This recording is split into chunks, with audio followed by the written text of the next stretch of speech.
భద్రాచలంలో తీవ్ర విషాదం నెలకొంది. కొల్లగూడెం ఇసుక ర్యాంపు ప్రాంతంలో గోదావరిలో స్నానానికి వెళ్లి 5 విద్యార్థులు గల్లంతయ్యారు. వీరిలో 3 మృతదేహాలను ఇప్పటికే వెలికి తీశారు. ఇక మృతులు భద్రాచలానికి చెందినటువంటి గుండ్ల శ్రీకర్, అభిరామ్, ఉయ్యూరుకు చెందినటువంటి గోక తేజ్గా గుర్తించారు. మిగిలిన 2 కోసం ప్రస్తుతం గాలిస్తున్నారు. వీరంతా కూడా అమరావతిలోని ఎస్ఆర్ఎంలో ఇంజనీరింగ్ సెకండ్ ఇయర్ చదువుతున్నారు.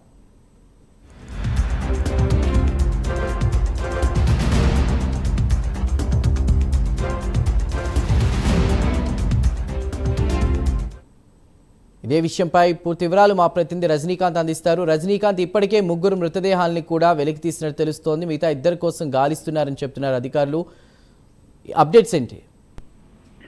చందు, భద్రాచలం పట్టణానికి సంబంధించి భద్రాచలం ఆంధ్రప్రదేశ్ రాష్ట్ర సరిహద్దు ఏలూరు జిల్లా కుకునూరు మండలం వేలేరు గ్రామ పరిధిలోని కొల్లూరు ఇసుక రీచ్ లో దాదాపు ఆంధ్రప్రదేశ్ రాష్ట్రానికి సంబంధించిన 5, భద్రాచలం సంబంధించిన 2 విద్యార్థులు అమరావతిలోని ఎస్ఆర్ఎంటీ ఇంజనీరింగ్ కళాశాలలో బీటెక్ 2వ సంవత్సరం చదువుతున్నారు. వీళ్ళంతా నిన్న భద్రాచలం పట్టణానికి చేరుకొని భద్రాచలంలో నిన్న దైవదర్శనం చేసుకున్న అనంతరం ఈ రోజు ఉదయం 10:30 గంటల 11 గంటల ప్రాంతంలో ఉదయం కొల్లూరు ఇసుక రీచ్ లోకి వెళ్లారు. ఇసుక రీచ్ లోకి వెళ్లి ఈ 7 స్నానం చేస్తుండగా ఒక్కసారిగా ప్రవాహం కూడా ఎక్కువ కావటం, వీరందరిలో ఒక వ్యక్తికి హర్ష అనే యువకుడికి మాత్రమే ఈత రావడంతో మిగతా వాళ్ళంతా ఇంకొక యువకుడు కూడా బయటికి 2 వచ్చారు. హర్షతో పాటు మరో యువకుడు బయటకు వచ్చారు. మిగతా 5 మాత్రం గల్లంతైన పరిస్థితి ఉంది.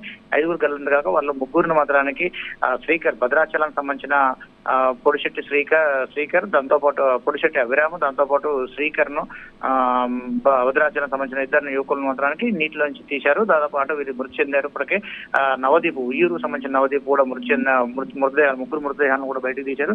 ఘటన జరిగి దాదాపు 4-5 గంటల్లో గడుస్తున్నప్పటికీ మాత్రం ఆంధ్రప్రదేశ్ రాష్ట్రం సంబంధించిన ఏలూరు కుకునూరు మండలం సంబంధించిన తహసీల్దార్తో పాటు పోలీసులు కూడా అక్కడ సంఘటన చేరుకోకపోవడంతో మాత్రం కొంత ఇబ్బందికరమైన వాతావరణం ఎదురవుతుందని చెప్పేసి భద్రాచలం పోలీసులు కూడా చెప్తున్నారు.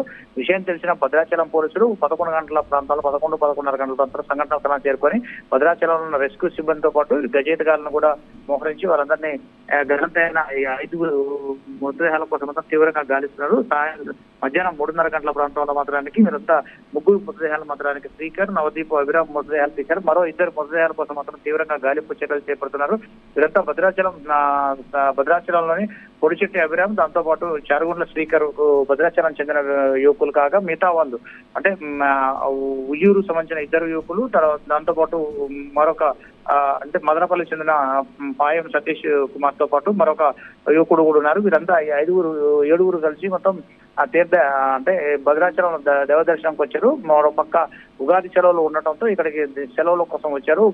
అమరావతిలో వీళ్ళంతా బీటెక్ 2వ సంవత్సరం చదువుతున్నారు.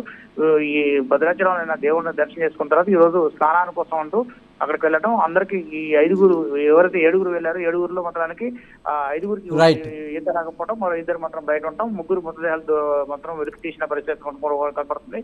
మరో 2 మృతదేహాల కోసం మాత్రం తీవ్రంగా గాలింపు చర్యలు చేపడుతున్నారు. Right Rajinikanth, thank you.